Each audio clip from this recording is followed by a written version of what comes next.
Welcome to the master classes. कैसे हैं आप लोग? उम्मीद करता हूँ अच्छे होंगे और फिट होंगे। सो बच्चों, लास्ट क्लास में हमने डेथ का चैप्टर शुरू किया था, जिसमें हमने प्रॉफिट निकालना अच्छे से सीख लिया था टाइम पीरियड के लिए। और बाकी मैंने आपको बताया था कि इसमें और कुछ भी ऐसा नया नहीं है जो आपको नहीं आता। एक और टॉपिक आएगा जो आपने पीछे नहीं सीखा, and that is loan account. Okay, वो लोन अकाउंट बनाना हम सीखेंगे डेज की कैलकुलेशंस के साथ। इसके अलावा सेम रिटायरमेंट जैसा ये चैप्टर है, लेकिन इस चैप्टर में जो कैलकुलेशंस हैं और जो लैंग्वेज है वो थोड़ी सी टेक्निकल है, जिसको हमें पढ़ना है और समझना है और प्रैक्टिस करनी है। तो चलिए शुरू करते हैं आज की प्रैक्टिस क्वेश्चन नंबर 27 के साथ एक ब्रेक के बाद।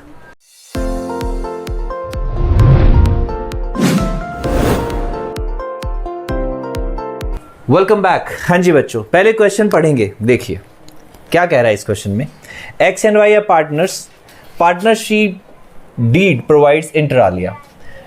उसने हमें कुछ बातें बता रखी है कि अकाउंट जो है हमारे 31 मार्च को हमेशा क्लोज हो जाते हैं। ओके, यानी कि हमारी डेट क्या है बैलेंस शीट की? 31 March. Okay, that the profits be divided as 1/2 X का, 1/3 वाई का एंड कैरिड टू रिजर्व्स 1/6। इन्होंने रेशो कुछ ऐसे बना रखी है 3:2:1, ये एक्स की ये वाई की, और इतना वो जोड़ते हैं।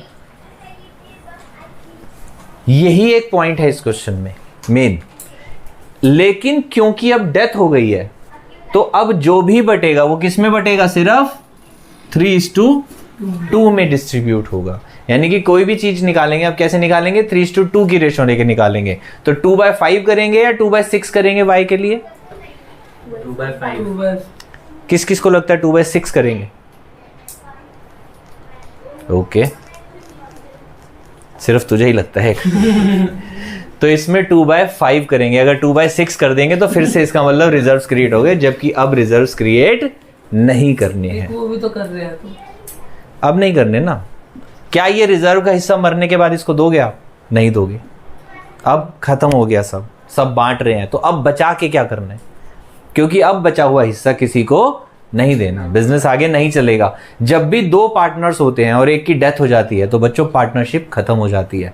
अगर एक बचा हुआ पार्टनर से चलाता है तो वो पार्टनरशिप नहीं होती। सिंगल ओनर पे क्या बोलते हैं? सोल प्रोप्राइटरशिप बोलते हैं। तो पार्टनरशिप जब खत्म ही हो गई तो रिजर्व बना के क्या करोगे? बात समझ में आ रही है? गुड। आगे वो कह रहा है that in the event of the death of a partner his executors be entitled to be paid. Executors को क्या क्या मिलेगा? Capital to his credit till the date of death, यानी कि उसके कैपिटल का हिस्सा हमें पता है हमें देना होता है। Portion of profit till the date of death based on the average profit of the last 3 completed years. 3 साल की एवरेज निकालनी है, और एवरेज निकालने के बाद 1 साल का प्रॉफिट आएगा। उसके बाद जो पीरियड होता है जिसको हम बोलते हैं पीरियड ऑफ इंटरवेनिंग पीरियड, यानी कि कितने महीने बाद वो मर गया बैलेंस शीट के बाद, उतने दिन का पीरियड निकालना है, प्रॉफिट निकालना है, और उस प्रॉफिट से फिर उसका शेयर निकालना है। आगे कह रहा है by way of goodwill his proportion to the total profits for the 3 preceding year. Goodwill कितनी देनी है? अब देखो मैंने आपको क्या कहा था, लैंग्वेज थोड़ी सी टेक्निकल होती है। बताओ कितनी गुडविल देनी है? क्या कह रहा है? By way of goodwill his proportion to the total profits for the 3 preceding years. इसका क्या मतलब हुआ? सब अपनी अपनी कॉपीज में सिर्फ गुडविल कैलकुलेट करो इस क्वेश्चन में। ओके, और आप लोग यहां ध्यान दो। अब हमें दे रखी है बैलेंस शीट जिसमें एक तरफ एसेट्स है, रिजर्व्स है, क्रेडिटर्स है और कैपिटल्स है। Profits for the 3 year ended 31 मार्च 2020, 21, 22 दे रखा है। वाई की डेथ हो गई है 1 अगस्त को।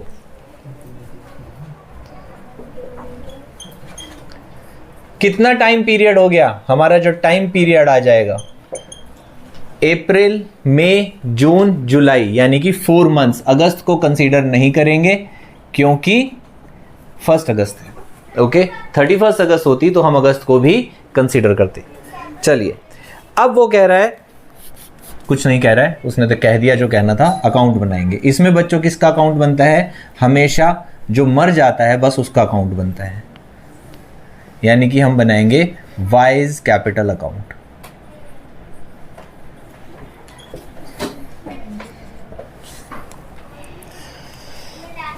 बैलेंस शीट में से निकाल के उसकी कैपिटल लिख देंगे।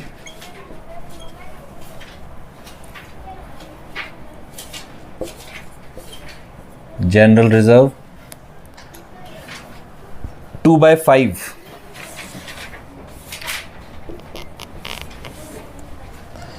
अब प्रॉफिट,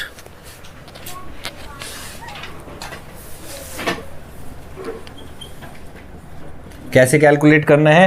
एवरेज प्रॉफिट के बिहाफ पे कैलकुलेट करना है। तो 3 साल का प्रॉफिट लेंगे हम,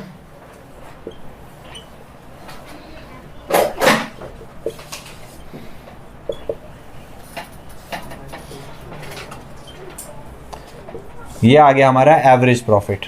ओके, इनटू करेंगे 4/12 यानी कि 4 मंथ्स का निकालना है, इनटू करेंगे आगे 2/5, ये हो गया y का शेयर। तो प्रॉफिट कैसे निकलेगा? सीधा 4200 हमारी एवरेज आ जाएगी, इंटू 4/12 इंटू 2/5। ओके,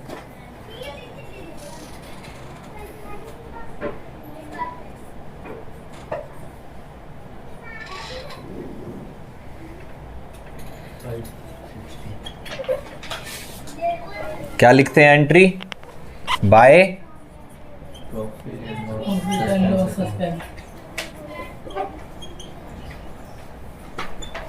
अब रह गई इसकी गुडविल, जो देगा इसको x। ठीक है, बताओ किस किसने निकाल लिया गुडविल का अमाउंट?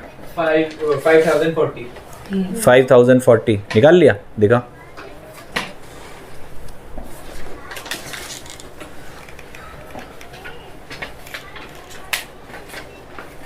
और किसी से नहीं निकला?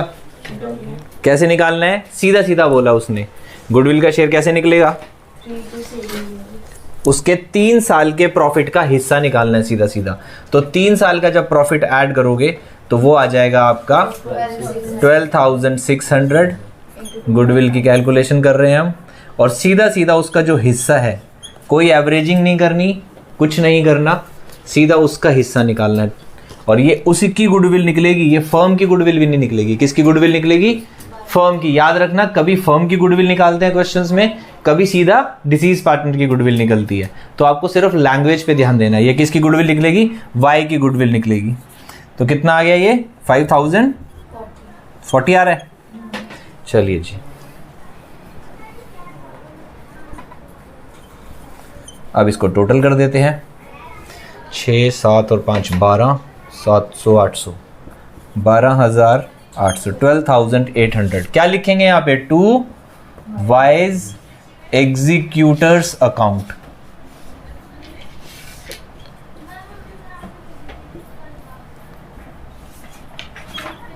हाँ जी बच्चों, क्वेश्चन नंबर 29, टी.एस. गरेवाल, नई वाली book. On 31st March 2014, the balance sheet of Pooja, Qureshi and Rose, okay, who are partners in a firm was as under। आप देखिए, रिजर्व फंड दे रखा है लायबिलिटी साइड में, जो डिस्ट्रीब्यूट होगा, तीनों की कैपिटल दे रखी है। एसेट साइड में लोन दे रखा है कुरैशी का, बीच वाले पार्टनर का, और कुरैशी ही अल्लाह को प्यारा हो गया है। तो कुरैशी डाइड ऑन 1 जुलाई 2014 लिख लेते हैं जी। हमारा टाइम पीरियड कितना आ जाएगा यहाँ पे? 1 जुलाई, यानी कि अप्रैल, मई, जून। तो टाइम है हमारा 3 मंथ्स। ओके, और रेशो दे रखी है इनकी 2:1:1। Pooja, Qureshi and Rose, PQR। Okay, short में लिख दिया मैंने। वो कह रहा है his share of profits of the firm till the date of his death will be calculated on the basis of average profit of last 3 completed years. यानी कि प्रॉफिट फिर से कैसे निकालना है? 3 साल के प्रॉफिट का एवरेज निकालना है। 1 साल का प्रॉफिट आएगा, उससे 3 महीने का प्रॉफिट निकालना है, 3 महीने के प्रॉफिट से उसका शेयर निकालना है। Goodwill of the firm will be calculated on the basis of total profit of last 2 years. पिछले 2 साल का प्रॉफिट ऐड कर दोगे तो फर्म की गुडविल आ जाएगी। Interest on loan given by the firm to a partner will be charged at a rate of 6% per annum or 4,000 whichever is more। देखिए, जो हमने पार्टनर को लोन दे रखा है उस पे इंटरेस्ट निकालना है। वो कह रहा है इंटरेस्ट निकालना और उसको 4,000 से कंपेयर करना। अगर ज्यादा है तो इंटरेस्ट वाली फिगर लेनी है, अगर ज्यादा ना है तो 4,000 वाली फिगर लेनी है, whichever is more। बात समझ में आ गई? Profits for the last 3 years they रखा।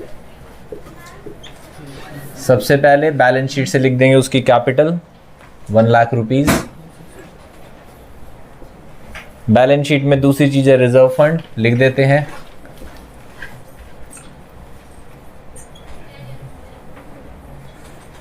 कुरैशी का शेयर है 1/4, रिजर्व है 2 लाख रुपीज के, यानी कि 50,000 रुपीज।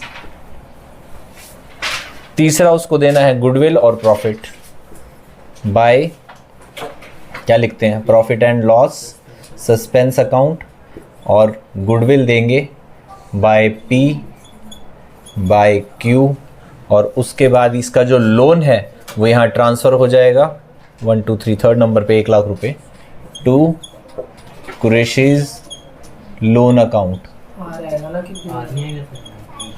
सॉरी आ रहेगा, और to interest on loan. Okay, और कुछ आएगा नहीं। चलिए अब कैलकुलेशन शुरू करते हैं।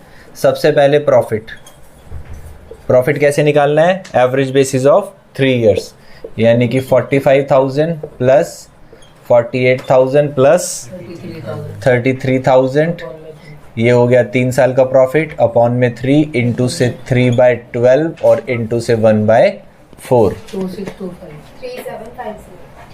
2 अलग अलग फिगर्स आ रही हैं वैसे। 2625 हाँ जी, ज़्यादा लोगों की 2625 आ रही है, तो हम क्या करेंगे, जनता के साथ जाना पसंद करेंगे।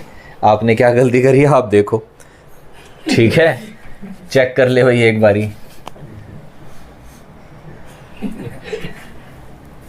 ऐड करके देख लेते हैं भाई, और तो क्या है, पता चल जाएगा कौन गलत है। ये कितना है टोटल करके, 1,26,000, सबका यही आ रहा है। Okay, 1/4 and 1/4। अब इसको काटा है, चलो जी 42 आ गया, देख लेते हैं।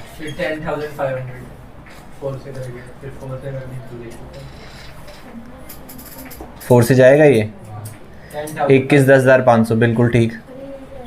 10,500 को 4 से कर, 4 कैसे आ जाएगा भाई, 10,000 का 1/4 जो होता है वो 2,500 होता है, तो अप्रोक्सीमेटली 2,500 और 125 यानी कि 2,625 ही आएगा। देख ले लड़की, मेरा भी यही आ रहा है। तेरा कैसे ज़्यादा आ रहा है फिर, मैं इसको दिखा रहा था, तू तो दिल पे ले गई। ठीक है, लो जी 2625। अब देनी है उसको गुडविल। गुडविल कैसे निकालेंगे, क्या था गुडविल के लिए, 2 साल का प्रॉफिट ले लेना है, लास्ट 2 इयर्स का। तो गुडविल, अब ये किसकी गुडविल आ रही है, फर्म की है, देखो ध्यान से पढ़ना है, गुडविल ऑफ द फर्म। तो फर्म की गुडविल आएगी, कितनी आएगी फर्म की गुडविल, 48,000 प्लस 33,000, ठीक है, विच इज इक्वल टू 81,000। अब हमें निकालना है कुरैशी का शेयर, 2250 तो 81,000 क्या आ रहा है? 1/4, 20250। हाँ अरे 20250, जो कि 2 जने मिलके देंगे, किसमें, गेनिंग रेशो में। याद रखना हमेशा किस रेशो में देते हैं, गेनिंग रेशो में, क्योंकि रेशो के बारे में कुछ नहीं लिखा, तो गेनिंग रेशो भी कितनी हो जाएगी, 2:1। आप बांट के लिख देना, मैं डायरेक्ट लिख रहा हूं दोनों का मिला के, क्योंकि टोटल तो यही आना है, 20250। अब रह गया इंटरेस्ट ऑन लोन का, निकालेंगे, निकाल लेते हैं। 1 लाख रुपए का लोन है और इंटरेस्ट चार्ज करना है 6%, तो हम निकालेंगे 6% फॉर 3 मंथ्स। कितना आएगा,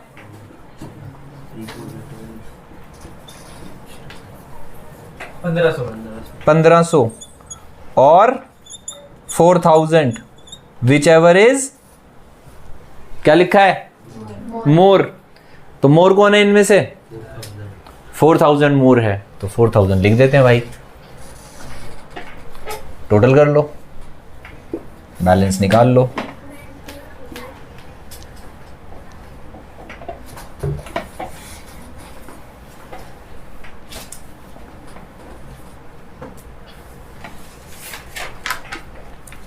यही है 68,875।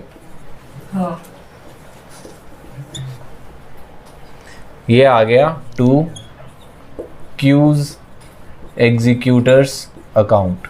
लो जी, ये बैलेंस ड्यू है। अब बताओ आसान है कि नहीं है? 5-5 मिनट में क्वेश्चन हो जाते हैं ये सारे। ये तो मैं आपको समझा के कर रहा हूँ तो थोड़ा सा टाइम लग रहा है। अगर आप फटाफट से करोगे और प्रैक्टिस करोगे तो 5-7 मिनट में एक क्वेश्चन सॉल्व हो जाता है। तो उम्मीद करता हूँ आज की क्लास आपको समझ आ गई होगी, अच्छी लगी होगी। अगर फिर भी कोई डाउट्स रह गए हैं और कोई डाउट्स हैं तो आप कमेंट बॉक्स में कमेंट कर सकते हैं। और अगर आज की क्लास अच्छी लगी है, समझ आई है तो वीडियो को लाइक कर देना, चैनल सब्सक्राइब नहीं किया है तो सब्सक्राइब कर लेना और अपने फ्रेंड्स के साथ शेयर भी कर देना। मिलते हैं नेक्स्ट क्लास में ऐसे ही कुछ अच्छे क्वेश्चंस के साथ। Till then please take care of yourself.